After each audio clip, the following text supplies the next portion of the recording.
Oi, pessoal, olá, olá, tudo bem com vocês?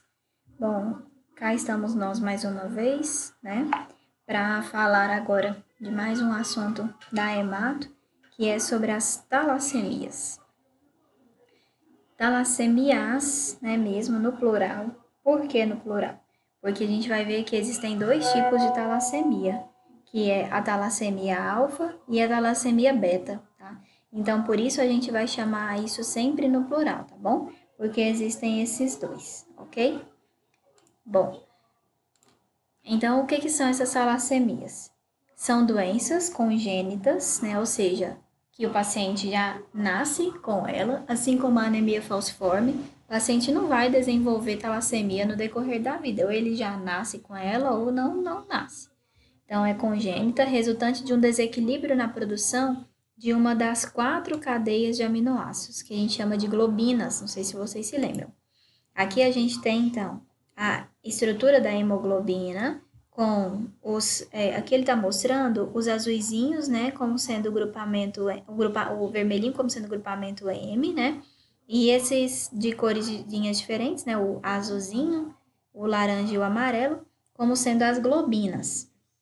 Essas globinas, a gente lembra que tem globina alfa e globina beta, certo? Bom, então, que constituem a hemoglobina. Existem dois tipos de talassemia, então, que são as chamadas alfa-talassemias e beta-talassemias, certo? Bom, essas talassemias, elas geralmente são oriundas, né, são originadas do Mediterrâneo e do Sudeste Asiático. Tá? Então, são doenças que a maioria delas, né, pessoal, assim, vem desses locais, né? Por exemplo, a anemia falciforme a gente falou da África, né?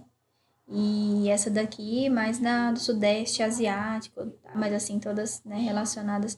Nenhuma delas, eu quero dizer assim, nenhuma delas originárias daqui do Brasil, tá? Então, até aqui, a gente vai entender que é uma doença, que a talassemia é uma doença congênita, tá? Que vai ser desenvolvida em decorrência do desequilíbrio dessas globinas. A gente vai entender que desequilíbrio que é esse, já já.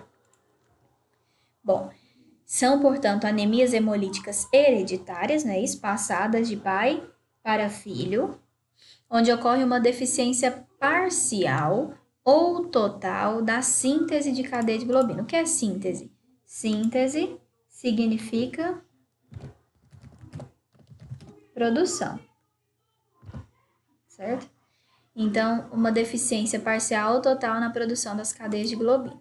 E aí a gente vai entender que essas cadeias de globina são produzidas, como a gente está falando que é uma doença hereditária, essas cadeias de globina são produzidas a nível de cromossomos.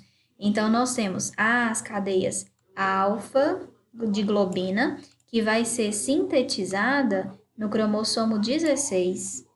Vamos lembrar que o cromossomo é aquilo que vai abrigar o DNA, né? Ele vai estar condensado, né? O DNA vai estar condensado ali nele. E as cadeias beta, que serão produzidas no cromossomo 11, tá? Então, a gente tem que entender isso daí, tá bom? Então, por isso que a gente fala que é hereditária, porque a partir do momento que nós temos uma desordem, né, vamos dizer assim, a nível de cromossomo, seja ele 16, seja ele a nível de cromossomo 11, nós teremos, portanto, uma dificuldade, né, vamos dizer assim, na formação dessas cadeias, tá? Então, isso é o que leva à formação das talassemias, sejam elas alfa ou beta, tá? Então, vamos sempre lembrar, talassemia alfa, o paciente vai ter ou uma deficiência parcial ou uma deficiência total na produção da cadeia de globina alfa, porque o cromossomo 16 está com alguma desordem. Na talassemia beta, o paciente vai ter uma deficiência parcial ou total na produção de cadeia de globina beta, porque o cromossomo 11 apresenta algum tipo de desordem. Tudo bem até aqui? Bom, Por conta dessas desordens, o paciente passa a ter as chamadas hemoglobinas anômalas, né? Exemplo das hemoglobinas anômalas, que a gente vem comentando, né? É a hemoglobina S, por exemplo, ou ainda a hemoglobina 6, são hemoglobinas anormais. Se são hemoglobinas anormais, anômalas, elas não podem ficar por ali, né? Então, elas precisam ser destruídas, tá? Então, por isso, esses pacientes têm um alto grau de hemólise, tá? Outro ponto que a gente precisa lembrar. Esse tipo de anemia, o paciente também vai apresentar o que a gente chama de esplenomegalia. Por que esplenomegalia? Além da anemia, a esplenomegalia. Por quê? Já que a gente está falando que vão ter hemoglobinas anômalas, pensa comigo, né? Entra naquele mesmo fator da anemia falciforme. Caso o paciente ele apresente essas hemácias com essas hemoglobinas que não são hemoglobinas normais por muito tempo ali na corrente, né, circulatória, isso pode ser que altere muito mais o quadro do paciente, tá? Então, o ideal é que o organismo presencia o quê? Ele presencia que aquilo está anormal, né, digamos assim, está diferente, né? E que por isso ele precisa retirar, né?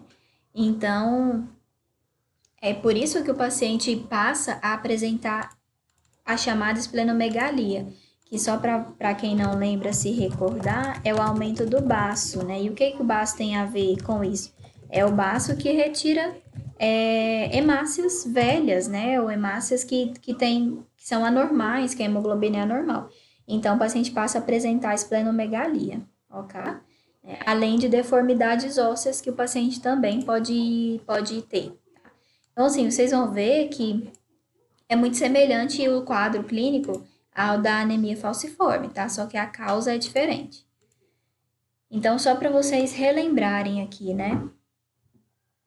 A hemoglobina é uma molécula complexa que é formada por 4 radicais M, né? Que nem naquele desenho que a gente viu, olha só, 1, 2, 3 e 4, né?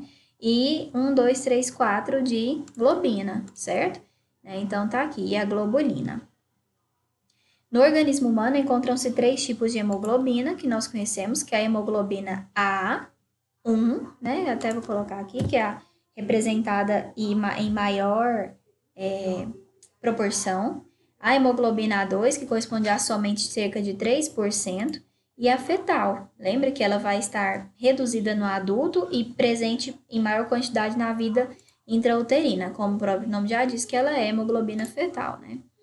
E aí aqui é interessante quando a gente descobre de que maneira essas hemoglobinas, são formadas, tá? Então, a gente tem que, para se formar a hemoglobina A1, é necessário que eu tenha a globina, é a cadeia de globina alfa e beta. Para formar a hemoglobina A2, eu preciso ter a cadeia de globina alfa e delta. Para formar hemoglobina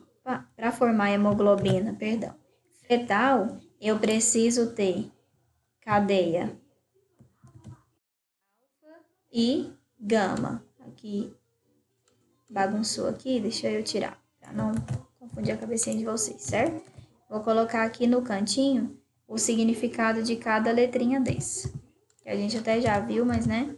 Alfa e beta para formar A1. Aqui eu preciso ter alfa e delta para formar A2. E aqui eu preciso ter alfa e gama para formar fetal, certo? Então, aqui, como nós temos, durante os primeiros 6 meses de vida, a fetal vai sendo substituída por A1, e por isso que a fração dela, a concentração dela vai reduzindo. Tá? Então, 3%. Quando não é possível a formação de cadeias beta, a fetal prolonga-se durante a vida extrauterina, e já é uma falha, tá? Bom, nós vamos interromper aqui e vamos entrar para mais um vídeo para dar continuidade, tá bom? Obrigada.